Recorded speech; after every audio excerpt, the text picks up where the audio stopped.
Welcome in, everybody, to Fantasy Pros. This is Leading Off, brought to you by BetMGM, the king of sportsbooks. It is me, Joey P. Joe Pizzapia, with you this morning or this afternoon, depending on where you are and what coast. And of course, it's Monday, and that means the Welsh is here too. We're fresh off another wacky, fun-filled weekend of baseball. We're going to break it all down for you. You got your Buxton home run. You got your Reds no-hitter. You got 2 home runs, I should say. You're right. Pardon me. And you got a no-hitter and a loss. So what a crazy week. Also, Albert Pujols threw a couple pitches. So, Welsh, I'm sure you all had that on your bingo card, didn't you?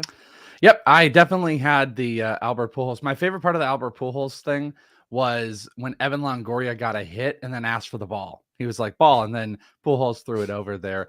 It is a special thing about baseball, man. You know, as fun as football is, obviously still the king in the sports world, but baseball on a week in and week out basis can provide to you some of the wackiest, craziest stuff. And every single week we're having one of those, and having a no-hitter get a loss, and maybe one of the greatest power hitters ever have his first time on the mound at 42 years old. Never before did the Cardinals or the Angels let him throw. I'm amazed by it. And I'm amazed how bad it looked too, by the way.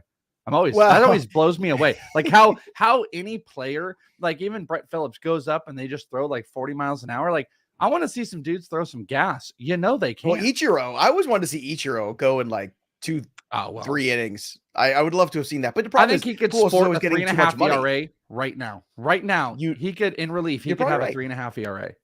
You're probably right, but Pujols always made too much money. The contracts are too big, so that's why. God forbid he goes out there, he throws an inning, and he hurts himself. That's what would happen. But it was fun, and now he's at the end of his career. He's taking the victory laps. Speaking of victory laps, let's take one for Shohei Ohtani, his 100th career home run. Congratulations, Mr. Ohtani. Very nicely done. Did you see the video? Well, I'm sorry, I didn't mean to interrupt you, but did you see the video of what is his name? Zach Hamill? You know the guy, the home run guy, who's always chasing all the home runs. Have you seen? You have to have seen this guy before. You don't know who Zach Hamill is? I don't know who this is. He's prolifically is he on your TikTok hated. face chats? Is that what he is? No. Snapbooks? What's he on? He's prolifically hated because he has this book where he's laying in a bathtub. I like him already. He goes to all the baseball games. He's the foul ball guy. No one has more foul balls than him. One of his most hated thing was he paid to get into this this game that was only the military, and he got it snuck and got a ticket and got 3 baseballs. He's prolifically hated, and he has a blog, and he was doing the blog of trying to get the 100th home run, and someone videoed him disappointingly walking away and not getting it and just being like, oh, and he just walked away while he was talking on his phone via his blog. I can't believe you've never heard of Zach Hamill. He is so hated in the baseball community. Yeah, Go Card said he's got over 1,000 baseballs, and everybody hates this guy because he's also kind of I'm not going to use the words I would describe on his attitude about things, but he's not very gracious in how he does it. He's just like, I'm the best, I'm the greatest, all the games, thousands of baseballs. Look it up, and it's fun. He's one of those guys who's fun to kind of hate. That's a tier I'd like to get to. I'm just hated. I don't know if I'm prolifically hated yet. But I'm going to use the yet. We'll get there someday. Don't worry, we'll get there. We'll get there by the end of the season. Juan Soto records his 400th walk this season. I don't know. Oh, it's for his career. Oh, I'm sorry. It's for his career. He's walking so much because nobody's pitching him because that team is so dreadful. He has 401 walks in 499 games to start his career. What a fantastic points league player he is. God, I love Juan Soto. Okay.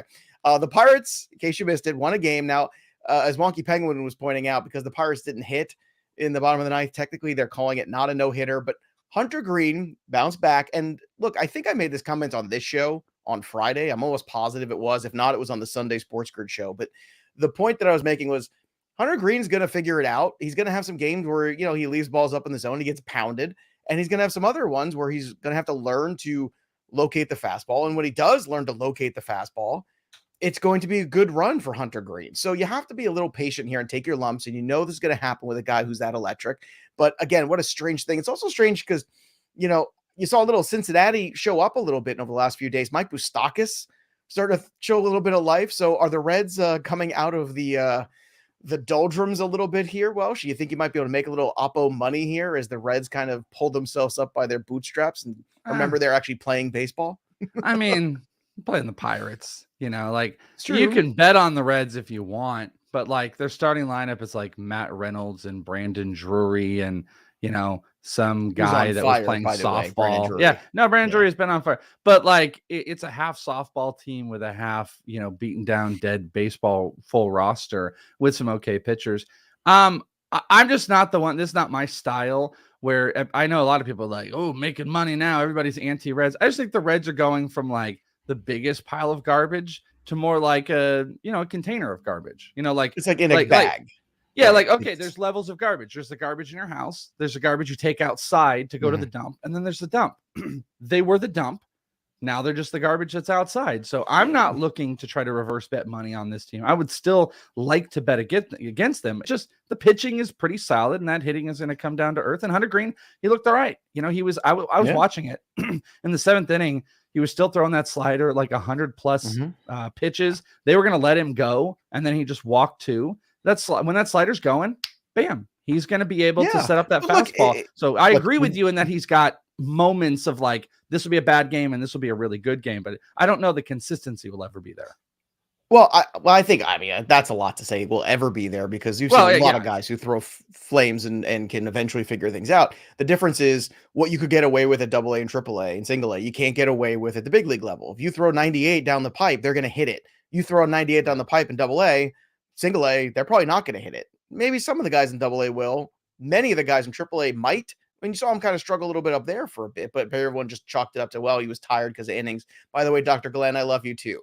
Dr. Glenn says he prolifically loves me, so that's very nice. So he better, because he's taken enough money from me in leagues the last year. All right, Paul Goldschmidt drives in 3 in a rout of the Giants. Julio Rodriguez, your boy, 4 for 4 with a homer. There you go, in the victory there. Adolis Garcia hit 2 home runs against the Red Sox. Justin Verlander spun 5 shutout frames with a little bit of help from a certain umpire. Miguel Cabrera homers in the Tigers win over the Orioles, and Tariq Skubal continues to be outstanding. 11 strikeouts. I know it's the Orioles, but still, Tariq Skubal is one of these pitchers that I wish I had more shares of. I wish I was more in on, but I've been using him in DFS, and the reason is it's because he pitches for the Tigers, he's constantly undervalued and underappreciated. And then he drops an 11 strikeout game, and you're like, look at this guy, man. And I understand the win potential is always going to be hurt by the offense, but I don't care if he's a secondary pitcher on DK and he's going to be 8-9 or somewhere in that 8K range or even low 9s. I think it's a decent investment. What do you make of Skubal's breakout? Because that's what it is this year. Let's be honest. It's everything you wanted out of Eduardo Rodriguez, and it's everything that and Casey Mize and would have suggested you would have got out of Casey Mize 100%. I mean, from a betting perspective, also just point out he's a guy, just track his Ks. He's not going to get it every single time, but I'll bet you 10K props, you're going to probably cash seven of them. You're going to make money off of that because he's not, if we can use it again, prolific strikeout guy where they're going to start dropping 7.5s on him. You're going to get to 6.5s, and then he has one bad and he comes back down. It's a great source of strikeouts, not a great source of win. I completely agree with you. He was viewed right towards the end. It was him, Matt Manning, and Casey Mize. He was viewed as the potential best fantasy option due to his level of stuff and Casey Mize's potential if that splitter didn't work, which it didn't. And Matt Manning was a little overvalued. He has been the guy, and he's developed exponentially better than the rest of them. He is totally underrated. There's a handful of these really young pitchers that are underrated. Skubal is totally one of them. And I see Wonky just said, someone said Skubal over McClanahan. Those are different tiers, by the way. But fair enough to say that McClanahan is in that same tier where he has adjusted into the top elite core. I think Tariq Skubal is maybe, in that like 3rd or 4th tier. Yeah, look, McClanahan's been on a different planet lately. Skubal's getting there. But it's great to see. It's great to see because we get so much hype about Manning and Mize, and meanwhile, Skubal's the guy that's gone right past them. Also, Kyle Wright rebounded nicely, 9 strikeouts for the Braves there. So good job by Kyle Wright bouncing back a little bit. Injuries, Austin Meadows had some dizziness. He was a little dizzy. He's heading to the IL, so we'll keep an eye on that. Hopefully it's not like a vertigo thing or something weird. Hopefully he's okay. Willie Adames exited Sunday's contest with an ankle injury. Tommy La Stella is going to be returning today, though, and John Gray is going to be making a start against the Angels today after leaving last week with that knee injury, which was so frustrating because he had just come back, and then he tweaked the knee, and you could see the frustrations when he came off the mound. And it sucked because Gray's one of these dudes that I'm really rooting for because I like John Gray. Like I've seen him in interviews. I like the dude. I met him. I want during to see him spring get out of training. He's Colorado. one of the Was he a nicest good guys dude? He seems like he the was nicest the nice guy. dude. I just saw him right after. I don't know if you saw that picture where he did the baby board and he was like, "My name is John Gray." Blah blah blah blah Yeah, blah. I saw And that. I I talked saw. to him I like didn't see the 2 guy days who kicks all after the that. baseballs. He's so accessible, so nice. And I was like, dude, that tweet was so funny. And he didn't just do, most guys are just going to be like, yeah, okay, move on. He was like, oh, did you like that? And he's like, you know what my favorite part about that was? He's like, I was wearing my Happy Gilmore outfit in the background. And I'm like, really? He's like, yeah, go look at the tweet. It was so fun. He's like a very happy, personable guy. He's so easy to root for, especially when you meet him in person. So it adds to the allure of your love. Let's go, John Gray. Let's go. I saw him in an MLB Network interview in spring training, and I was listening to him talk, and he seems so relaxed, like just being out of Colorado. You could see just it was like, oh, finally I can get out there and try to pitch. And now he's had a couple injuries here to start the year. I think he would be a fascinating guy to buy low on right now because he's had a couple of these little hiccups and he hasn't been able to get in a routine. I understand the limitations of the wins. Another guy with win limitations, but if you're desperate for pitching, I wonder if you could pluck. I wonder if he's been dropped in some leagues. I was about to say, I think he might even just be like bouncing around on the wires and stuff too. I would take him. Give me all of that. All right, let's talk about this. Mike Mayer wanted to talk about this. As soon as I saw it, I went to go message Mike Mayer, and Mike Mayer, being the heel he was, had already messaged me about it, which was somebody was supposed to throw the first pitch out in Citi Field on Friday night, and Max Scherzer was like already in his routine, and he wouldn't let them get anywhere near the mound to do it, and just kind of shoved them off. Can I add a little bit of context to it? Did you hear that? Sure. He was the Japanese ambassador to the U.S. and it was Japanese Heritage Night at Citi Field. God! Oh God! That's the word. That's the Twitter word. Is he was the Japanese ambassador and it was Japanese Heritage Night. And Max Scherzer was just like, nope, can't come up here. I'm throwing. Unbelievable. All right, fun facts. Here we go. This is from Sarah Langs, who writes for MLB.com. She does some great work on there. Most career strikeouts as a pitcher, players to hit 100-plus home runs. You got Babe Ruth, who had obviously 500 strikeouts, 501 with 714 home runs. Shohei Ohtani, 268 strikeouts, 100 home runs now. And then gorgeous George Sisler, 63 strikeouts and 102 home runs. So there you go. So Ohtani's kind of in a company of guys who, haven't, they've been gone a long time. Let's just put it that way. I mean, thought you were going to do one of these ridiculous Albert Pujols things in here. Be like, guys that have hit 600 homers and got an out. If he struck out one guy, I could have said, okay, Albert Pujols struck out one guy, and then he's got X number of home runs because he got more than 100. But yeah, exactly. There you go. But it's, it kind of blows my mind still that we're living in this time where this is happening again. And what the NFL is a very two-way players, where the NFL is a very copycat league. I wonder, we've seen it in the Major League Baseball draft the last few years where there were guys that pitched and hit in college, and they basically have made them choose.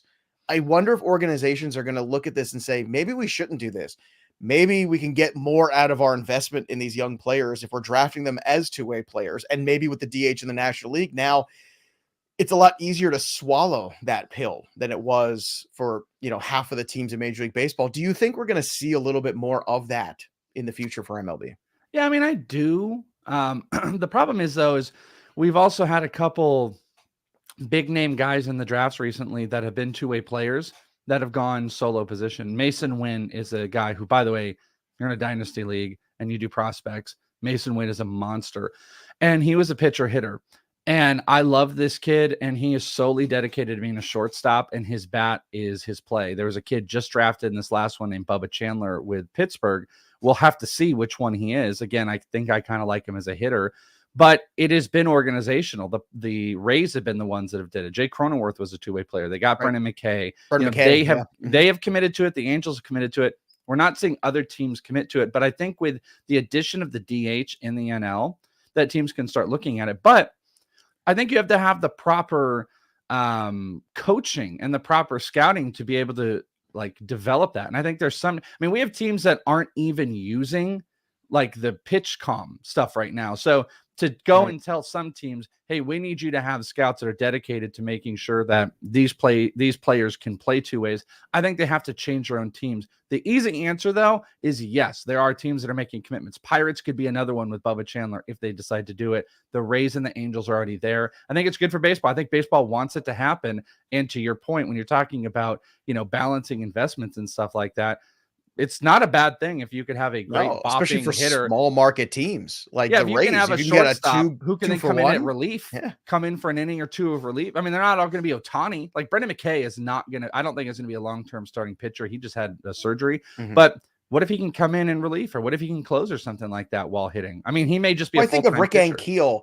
Rick Ankiel was the guy that got closest, but unfortunately he didn't do it at the same time, because Rick Yeah. Ankiel was that guy that it was just an extraordinary athlete. And then as a pitcher, he kind of bottomed out. And the fact that he was like, look, I'm a good enough player. I always have been to be a major league hitter. And he was. I mean, he was a pretty decent major league hitter for a few years. Yeah. I think The funny that thing that is, kind of style is something you're gonna see a lot more of, because the guys do it in you do it in little league, you do it in high school, you do it in college. It's the big leagues where you don't do it. And it's kind of funny that you don't get that opportunity. it's funny because you're right, because what it always was like, hey, this guy's a hitter, and then all of a sudden, hey, did you know he was a pitcher in high school? So now he's completely switched positions, where I'd love to see Kenley some Jansen was a converted catcher, if memory serves. yeah, Right? Sixto Sanchez was. I mean, there's a lot of these guys that were doing that. I hope to see it more because I think it's good for baseball, and I think these guys can manage it properly. I just don't know if our brain is around Ohtani. I just don't know how many Ohtanis we're going to see, because that is a very unique. Michael Lorenzen, by the way, is another one with the Angels, but Right. I don't know how many of the Ohtanis where this guy can DH 4 or 5 at bats, pitch 5 or 6 innings. I don't know that, but I definitely think you could see more guys being able to do more bullpen work. But, resources with teams, man, it's so short. They cut minor leagues. I just don't know how many will do it, but I'd love to see a couple more teams jump into the fray. All right, here's your trivia question of the day. Juan Soto is on pace to break Barry Bonds' walk record. Now, I don't know if he is, but I'm just saying that out loud. He's walking a lot. Barry Bonds. I'm going to guess all-time... he's not, by the way. I'm going to guess he's not even close. Barry Bonds. I don't know, man. The way this year's going. Well, okay, Soto has, how old is Soto? 23 years old?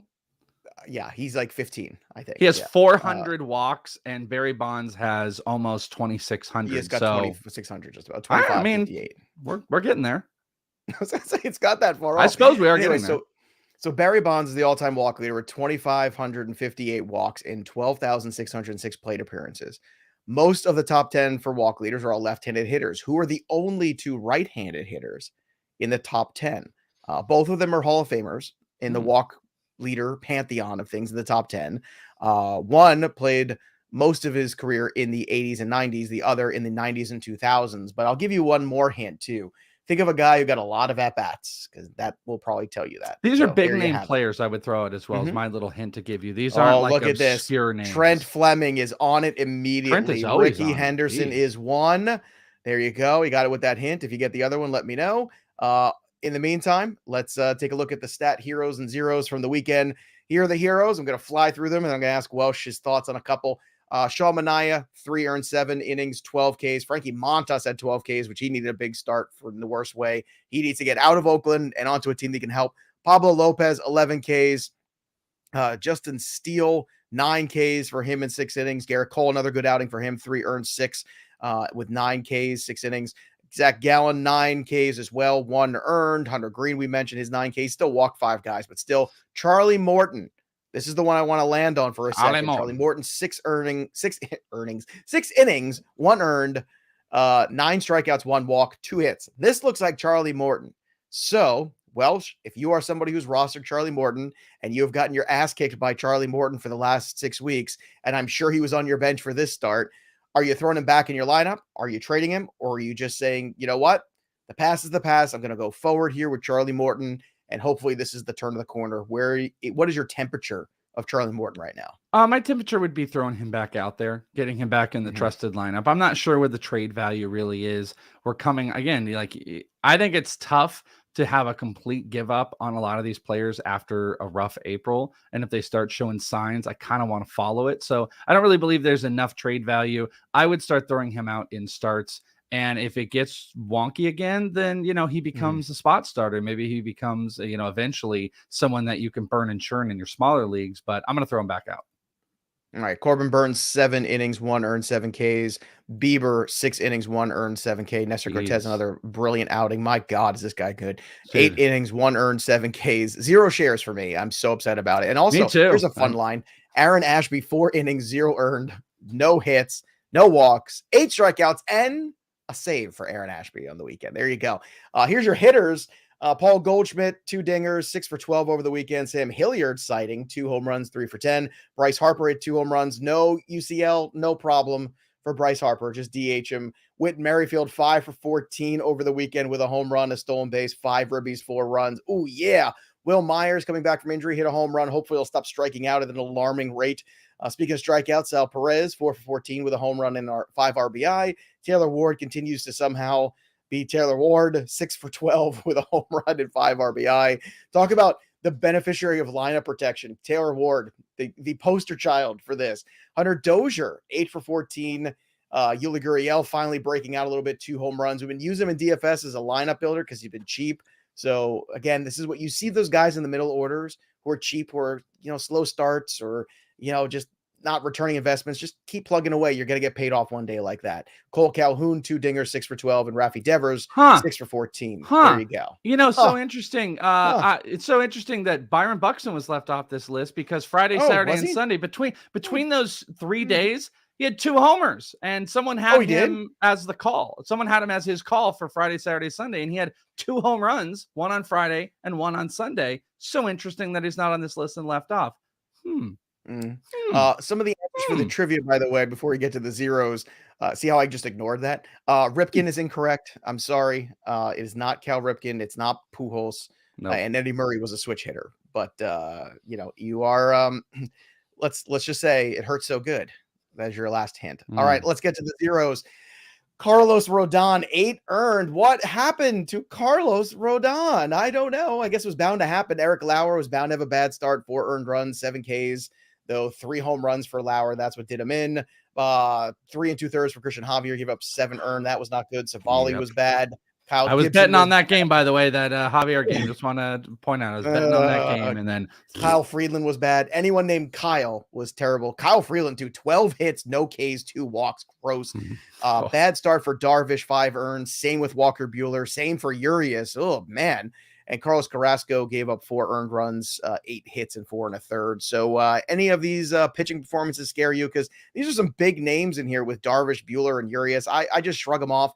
And Lauer was bad to have a bad outing. You do. Yeah, the Lauer one is the one I would focus on because I feel personally like I'm attacking Eric Lauer a little bit. It's just that fastball, like the way he has been getting outs on that fastball is like of a reliever. It's not like any other starting pitcher. It was some insane clip of like a 60-something% whiff rate on that fastball alone, which just there's like 3 or 4 starting pitchers in all of baseball that got it. So I looked at that and I was like, this guy relies heavily on a fastball and is getting all these whiffs.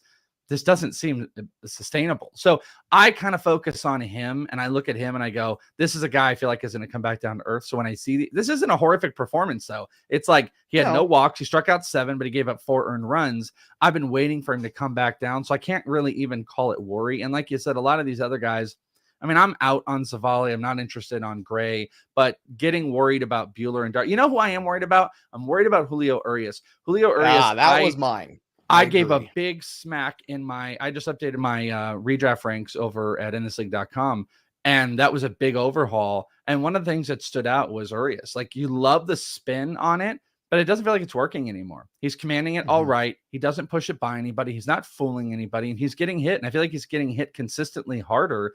And I moved him down like a pretty dramatic amount of tiers. And I wonder if it's going to keep going because I'm very disinterested in him in that elite territory. So he would be a big sell for me right now. Even though he's not performing at a great level, he would be a sell if somebody considers that general vicinity that he was drafted in. I kind of want to get out from under him. You know what's interesting, Welsh? Beginning of the year, I was really pushing this narrative of like, no team's invincible. I don't care how big of favorites the Dodgers are. There's a path for them falling apart at some point. And the path would be the bottom half of the order not hitting, Julio Urias being that guy that doesn't quite maintain his level, and Clayton Kershaw injury. And all of a Bueller, sudden, by the way, Bueller's with them. Bueller's with them, not really performing at that like elite level. Like he's gone a step down. Arias has gone a couple steps down. Kershaw's on the IL right now. Hitting has been a little bit. Yeah, I totally agree. This is the path. This is the way the Dodgers don't win. Which is good because I was wearing my Mandalorian shirt today. So it is the way. There you go. Let's get to some of the zero hitters. Ready for this? Okay, Luke Voit, 2 for 14. 8 strikeouts. Patrick Wisdom, 8 Ks over the weekend. Jake Cronenworth, 7 Ks over the weekend. Jesus Sanchez, 1 for 10, 6 Ks. Jared Walsh, my boy, unfortunately, 1 for 16. He's in a slump. Go buy him. Christian Yelich, last weekend for the cycle. This weekend, 2 for 11 with 5 strikeouts. So that was fun while it lasted. Cody Bellinger, 2 for 12, 5 Ks. And Anthony Santander, 1 for 13 with 4. Also, Owen Miller, who's back from the injury, 1 for 13 with 4 strikeouts. So let's get to the home run board and see who the leaders are after the weekend. All I do is win. A Night King of the North and DeBloom, aka DeBlum. I'm just teasing you, DeBlum. That's all I'm doing. I'm coming. 13s right down there. Larry C is at 12. The Florence Sox at 11. Got a couple other people at 11. I'm still stuck at 5. So I'm coming. Still got a ways to go. You're 7. What are you up to? You're at 7. I'm at 7. I'm 7 after the Buxton weekend. Welsh. Let's get on that. You know what? If I have a really good week and if I can remember to the days I'm not on, if I can, go and put some ones on there, go into I might get on the board next channel week. And you just put in home run, whatever dash. It's like Morse code. Yeah, I did it. I actually did it last week with you and Mayor's show. I did a horrible, stupid call, but I'll try to make some better ones. I'm gonna get on that board. One? Guess what? Breaking news. Even better. I'm at 8 according to Mayor. Even better. I was shorting myself a home run.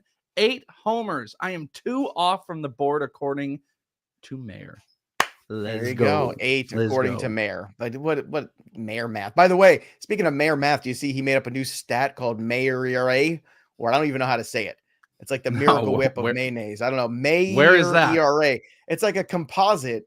It's very cool. But I just wanted to tease him about it. But it's very cool. It's like a composite of all these different ERA statistics into like one finite Mike Mayer approved ERA, which I kind of like. So I am going to counter with Babipizapia. So Babipizapia. That's what it's going to be. Yeah, there's something with Whip and Welsh. Well, there's something with Whip and Welsh, and I just don't know exactly what it is yet. Yeah, well, we'll by the end of the show, we'll figure it out. Let's get to, of course, the prop bets of the day. That's what it is. It's Welp. That's mine. Welp. Welp. That's my stat. Welp. That's a common phrase for us here on the show. Yep. Welp. What are you going to do? All right, let's get to a little betting time with our friends and our partners at BetMGM, the king of sportsbooks. Special offer for new users. Bet $10, win $200 on any game. Any game when you bet it. That's it. Regardless of the outcome, it doesn't matter. Bet 10, win 200 when you use the promo code leading off. So what you do after the show, or even just pause the show, or whatever you're doing, probably at the same time as you're watching the show, download the BetMGM app or go to betmgm.com, put in the promo code leading off, one word, leading off, and start having some fun. We've been doing pretty well on these prop bets, I got to say. Here's the ones from Betting Pros that I like the most today. Jake Odorizzi over on FanDuel, 3.5. For the strikeout total. I like the over. 3.5 is just too low. You're getting you're getting minus 168 on the juice here. And I know it's a lot, but I think this is just a lock, but I would parlay it with something else. So just saying, I think this is good on FanDuel. Yeah, that's one to put into a couple other things that you feel really good. Take some minus juice that you feel good about and make it into one thing. Mookie Betts total bases over on DK is even money at 1.5. I like that one tonight. Freddie Freeman total bases. I don't care. It's against left-hander, whatever. It's Madison Bumgarner. He's not very good anymore. 1.5 for him. And that's plus 130 money on Freddie Freeman. Will Smith. I like all the Dodgers tonight. I'm going Dodgers. Yeah, Will Smith on DK. 1.5 total bases. Plus 115 and then plus 120. Same number on DK. Justin Turner. Welsh, did you have any in particular today, or are you? Yeah, I got Dodger stack with me. I've actually got 2 that you can parlay with. I've had I got to share these more because I've told people I'm still in a very exploratory space of like gambling and learning what I really like and playing around with some of them. K props, I feel like I've done really, really well with. And it's one that I don't love today, but if you attack the right day over the weekend, Pablo Lopez, Sean Manaea were some that I was hitting. But the problem is sometimes they're juiced up. I actually like your Odorizzi one. I think it's kind of sneaky as he has been improved. Somebody that I would 17 innings, his last 17 innings, given up 2 earned runs, I think, if memory serves, or something ridiculous like that. Ever since the little conversation with Verlander, it's nuts. And someone I would pair him with today, and it looks like it's super juiced up, is Alex Wood with the Giants. And Alex Wood has hit, it's only at 3.5 today, and he's going up against Colorado, and he's hit it every single game but one. He just faced Colorado and had 4. He's been a better strikeout option. He started off the year 6-5-5. So I really like Alex Wood. It's juiced up. I would pair that with the Odorizzi. I think I might do that myself as a fun one. And then you had I think it was the Mookie Betts one that was that juiced a little bit, or what was the other hit? No, I think that was even money on Mookie. It was even on Mookie. One I might parlay with. Again, when you get even money on player props, you should play. Anytime you can play stuff straight, like to play it straight. Sure. But if you wanted to play and have a little bit of fun, one I might put Mookie Betts with is Corey Seager, who's going up against Syndergaard. Very good history, hitting over 400 against him. And you can do I believe the hit total. I would look at the hit and the total base prop and pick your side. Put it up against, if the hit is at 1.5, take the total bases, pair it with Mookie Betts, and those might be a couple fun bets for Monday. Dr. Glenn has a suggestion. OBP Zapia. That's pretty good. What was yours? What was your BABIP Zapia, which is way more complicated. OBP Zapia is good. Yeah. That actually sounds like a Star Wars name. OBP Zapia. Yeah, BABIP we could do with Bogman. Babog. Babogman. Babman. Yeah. All right, let's get to the DFS slate today. Luis Severino and Kyle Bradish going head-to-head on DK. 8.8 for Severino.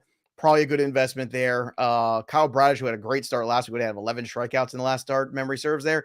5.8. So if you want to use him as a secondary arm, you can tonight and sprinkle him around. Miles Mikolas, 9.8 tonight over on DK. Freddie Peralta, 10.5. And Syndergaard, who actually like the Syndergaard matchup at 8.5. And the K rate starting to pop up a little bit.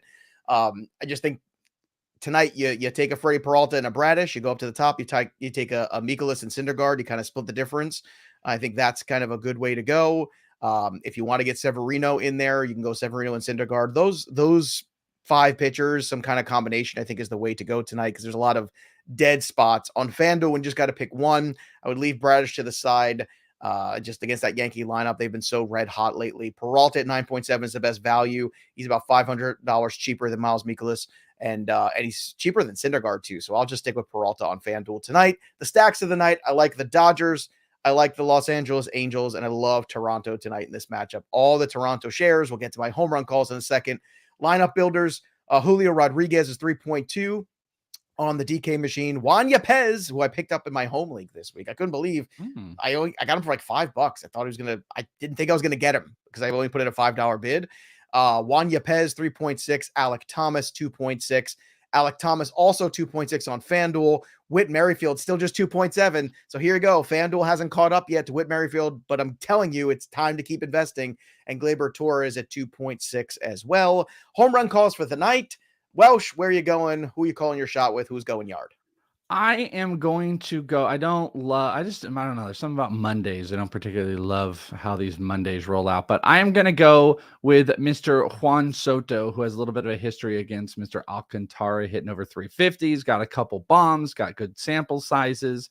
I don't think I've taken Juan Soto this year either, so I'm going to go with a big dog, big name, Juan Soto for my home run call for number 9. Number 9. I like to see you get up to that double digits. I'm going to go with Vlad Jr. tonight. Mike Mayer going with Xander Bogaerts. He's staying as a homer tonight. Here's another suggestion, too, from the Peanuts and Crackers. That's the one. No, that's the one.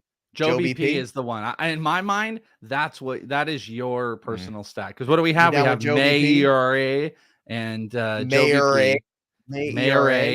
Joe BP. Welp. For me, mine might be the most fun though. Welp. And what was Bogman's? Bogman was Bog. Bogman. Babbit. He says that sounds like the bad bait, like that girl, the Catch Me Outside. That sounds like Bogman. Like, Catch Me Outside. Bad baby. Bad Bogman. Well, you can catch us tomorrow, same place. Subscribe to Fantasy Pros MLB channel and make sure you download that BetMGM app. Use that promo code leading off, and don't forget to subscribe, because when you do, you can then become a Fantasy Pros member and then go make your own home run calls and win some stuff. By the way, we keep trying to give it away. This is the last day I'm going to try, I think. Look, if you're out there, Theon, please. Theon from north of the border in Ontario, Vlad Guerrero signed autographed baseball by Vlad Guerrero Jr. It's yours. You won it, Theon. If anybody knows Theon, send him a Raven. Let him know that he's got it, please. And otherwise, we're going to have to put it up for grabs here with the Peanuts and Cracker Jacks, which will be fun tomorrow. Perhaps we'll have I'm not going to be here for that. Save it for Thursday. Save it for Thursday when I'm back if you can. Yeah, right. Save it for Thursday when I'm back. And didn't we say we were going to do like a home run call for that day and all the homers that got? We could do that. We could do trivia. We'll mull it over. Okay. We'll mull it over. We'll see how it goes. All right, that'll do it for us. But the story of the game goes on for the Welsh. I'm Joey P. Actually, I'm Joe BP. We'll see you next time, kids. See what I did there?